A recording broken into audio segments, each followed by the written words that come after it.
யோவான் 21:7 இயேசு மரித்து உயிர் தெழுந்த பொழுது பேதுரு எல்லா சீஷரையும் கூப்பிட்டுட்டு நான் மறுபடியும் மீன் பிடிக்க போறேன்னு போயிட்டான். எல்லாம் கடல்ல இருக்கிறாங்க. கடல்ல இருக்கும்போது கடல்ல இருந்து கரைக்கு வந்துட்டு இருக்கிறாங்க. வரும்போது கரையில ஒரு உருவம் நிக்குது. யாருன்னா இயேசு நிக்கிறாரு. எல்லாரும் பாக்குறாங்க. அவர் இயேசுன்னு யாருக்கும் தெரியல.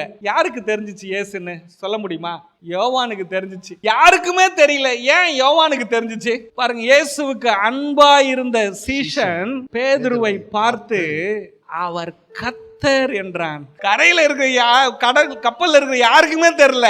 அன்பின் சீஷனுக்கு மட்டும்தான் தெரியுது அவர் கர்த்தர். பேதுரு எதுல இறங்கினாலும் அராஜகத்துல தான் இறங்குவான். மீனை பிடிக்கலாண்டான்னு சொல்லி சட்டையெல்லாம் கழட்டிட்டு சும்மா கோமணம் கட்டிட்டு கடல்ல இறங்கிருப்பான் போல இருக்குது. நான் என்ன சொல்ல வரேன்னு எத்தனை பேருக்கு புரியுது? 11 பேரு கப்பல்ல இருந்தாங்க. எல்லாரும் இயேசுவை பார்த்தாங்க. யாரும் அவர்தான் இயேசு என்று கண்டுபிடிக்கவில்லை. இயேசுவோடு அன்போடு பழகின யோவான் இவர்தான் கர்த்தர் என்று கண்டுபிடித்தான்.